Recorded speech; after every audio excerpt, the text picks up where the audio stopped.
And I think कि as a woman मुझे बहुत हौसला अफजाई होती है कि मैं देख रही हूँ कि हमारे मुआशरे में औरतें आगे आ रही हैं, आगे बढ़ रही हैं और निडर तरीके से आपसे पेश आ रही हैं और बता रही हैं आपको कि हम भी हैं। As a woman of course मैं बहुत इस चीज़ को शेयर देना चाहती हूँ कि यार देखें, औरतों को आना चाहिए और करना चाहिए, बट कहीं न कहीं मुझे एक किस्म का डर भी लगता है कि शायद हमारा माशरा इस चीज़ के लिए तैयार ही नहीं है, या हमारा माशरा इस चीज़ को पूरे तरीके से एक्सेप्ट नहीं कर रहा है। Correct me if I am wrong, what do you think? बिल्कुल आपकी बात ठीक है, क्योंकि एक्सेप्टेंस नहीं मिलती है।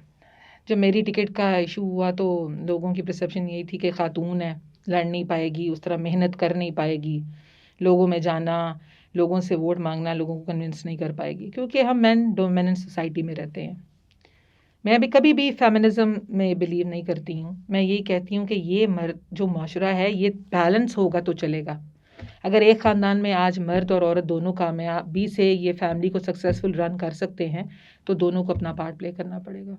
औरतें मर्दों से कम नहीं हैं, लेकिन समझा यही जाता है कि औरत कमज़ोर है, जबकि ऐसा बिल्कुल नहीं है।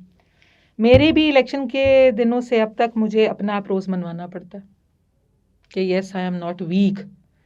मैं आप जितनी स्ट्रगल भी करती हूँ, मेहनत भी करती हूँ, हिम्मत भी रखती हूँ, लेकिन कहीं ना कहीं आके मुझे रोज़ प्रेशराइज भी किया जाता है। 2-3 ग्रुप्स बना लेते हैं, लेकिन आई बिलीव कि जब तक मेरी पार्टी लीडरशिप की मेरे पे ट्रस्ट है और मेरे में हिम्मत है तो मैं भी कम नहीं हूँ। ये स्ट्रगल चलती रहेगी, ये फाइट चलती रहेगी।